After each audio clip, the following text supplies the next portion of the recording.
Halo semuanya, Om Swastiastu. Assalamualaikum warahmatullahi wabarakatuh. Salam sejahtera bagi kita semua. Salam Namo Buddhaya, salam kebajikan, salam harmoni.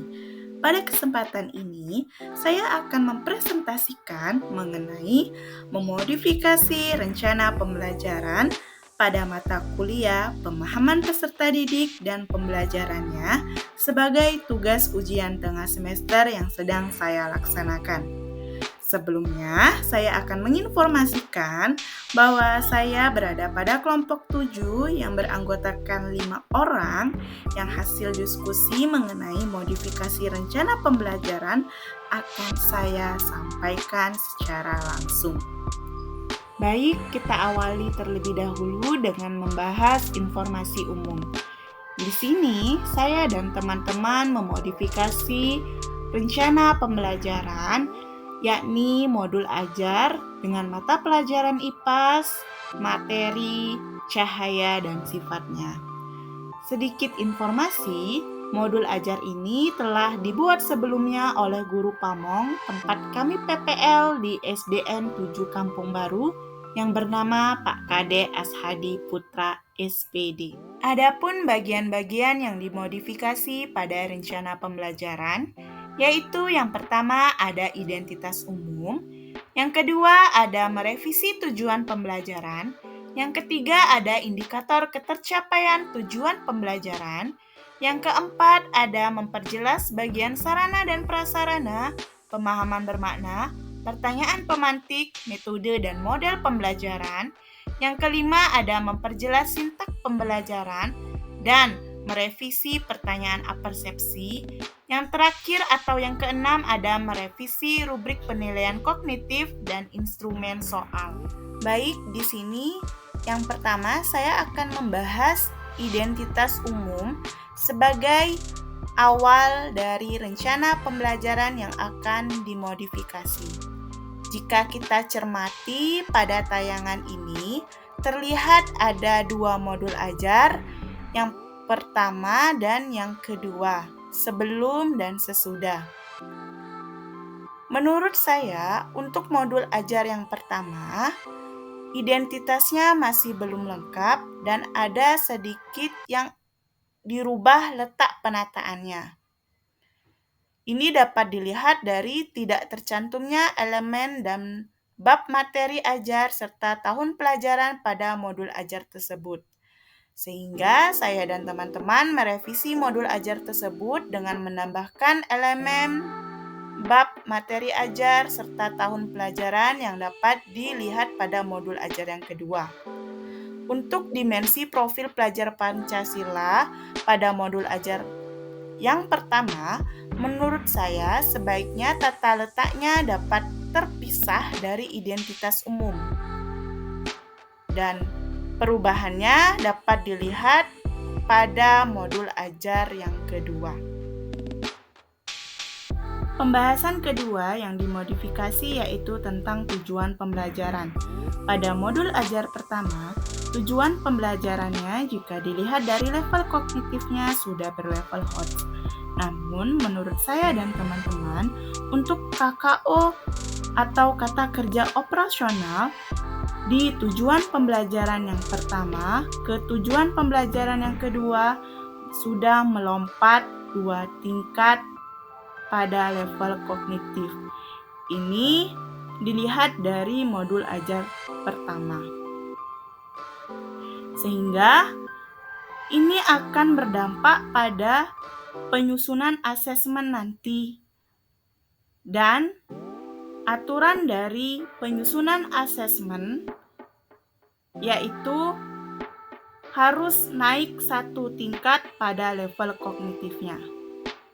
Dan untuk modul ajar pertama ini pada tujuan pembelajaran yang pertama, KKO-nya yaitu menjelaskan yang termasuk pada level kognitif C2 naik ke 2 tingkat yaitu menelaah pada level kognitif C4 pada tujuan pembelajaran yang kedua.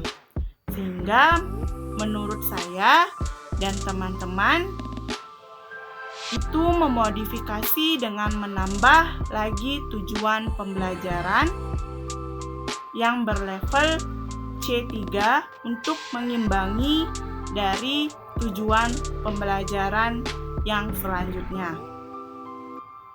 Ini dapat dilihat perubahannya pada modul ajar kedua. Pembahasan yang ketiga yaitu membuat indikator ketercapaian tujuan pembelajaran. Pada modul ajar sebelumnya, tidak ada indikator ketercapaian tujuan pembelajaran yang dirumuskan oleh guru.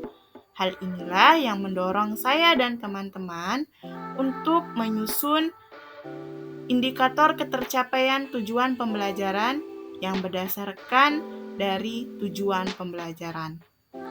Ada 5 indikator ketercapaian tujuan pembelajaran yang saya dan teman-teman saya susun di modul ajar yang sudah kami modifikasi. Ini dapat dilihat dari tayangan slide ini. Pada pembahasan yang keempat, yaitu memperjelas bagian sarana dan prasarana, pemahaman bermakna, pertanyaan pemantik, metode dan model pembelajaran. Pada modul ajar sebelumnya, itu tidak dijelaskan secara detail sarana dan prasarana yang digunakan. Kemudian tidak dijelaskan pemahaman bermakna apa yang siswa dapatkan dari kegiatan. Kemudian tidak dijelaskan secara rinci tentang pertanyaan pemantiknya. Dan juga pada metode dan model pembelajaran ditulis pada pendahuluan. Sehingga ini membuat tidak jelasnya metode apa dan model pembelajaran apa yang digunakan oleh guru. Hal inilah yang mendorong saya dan teman-teman saya untuk memperjelas bagian-bagian tersebut dan membuatkannya secara terpisah sehingga lebih terstruktur dan bisa terlihat jelas informasi dari bagian-bagian tersebut, yaitu seperti sarana dan prasarana, pemahaman bermakna, pertanyaan pemantik, serta metode dan model pembelajaran yang digunakan. Ini bisa dilihat dari tayangan slide yang sudah kami revisi di modul ajar. Selanjutnya, pembahasan yang kelima yaitu memperjelas sintak pembelajaran dan merevisi pertanyaan apersepsi. Baik, di sini dalam modul ajar yang pertama tidak terlihat sintak pembelajaran yang digunakan. Dan saya beserta teman-teman sudah merevisi dan memperjelas sintak pembelajaran yang digunakan, yaitu model pembelajaran kooperatif berbasis masalah. Ini bisa dilihat dari 2 modul. Pada modul yang ajar kedua sudah saya dan teman-teman isikan langkah sintaknya. Untuk bagian merevisi pertanyaan apersepsi ini, pada modul ajar yang pertama, yaitu guru menggunakan contoh benda center. Menurut saya dan teman-teman saya, bahwa contoh benda center ini kurang nyata bagi siswa karena tidak ada benda center di kelas. Sehingga saya dan teman-teman saya merevisi dan memodifikasi pertanyaan apersepsi ini dengan memberikan contoh yang lebih nyata seperti lampu yang memang sudah ada di dalam kelas.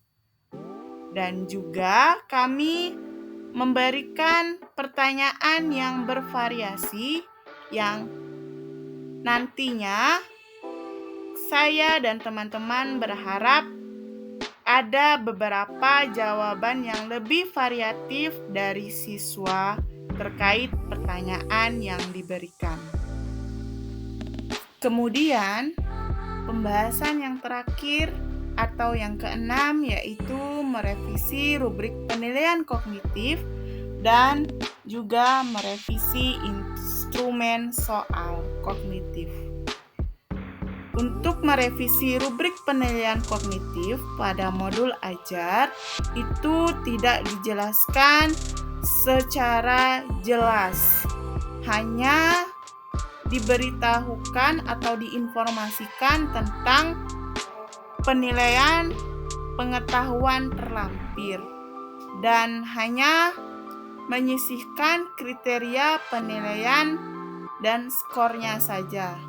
Sehingga saya dan teman-teman membuat penilaian pengetahuan kognitif, yaitu dari mulai membuat matrik instrumen soal atau kisi-kisi soal, dan juga membuat kriteria penilaian berdasarkan rubriknya. Pada bagian merevisi instrumen soal di modul ajar pertama, saya memiliki alasan. Yang pertama yaitu ketidaksesuaian tujuan pembelajaran terhadap soal yang telah dibuat. Sehingga saya dan teman-teman membuat instrumen soal yang baru lagi yang disesuaikan dengan tujuan pembelajaran yang telah disusun sebelumnya dan juga sudah disesuaikan dengan level kognitif yang ada pada tujuan pembelajaran yang sudah dibuat. Ini dapat dilihat dari perbedaan modul ajar pertama dengan modul ajar yang kedua pada instrumen soalnya. Sekian presentasi tentang modifikasi rencana pembelajaran yang sudah saya paparkan. Apabila ada kesalahan, saya memohon maaf. Saya tutup dengan Paraman Santi, Om Santi Santi Om. Assalamualaikum warahmatullahi wabarakatuh. Salam harmoni.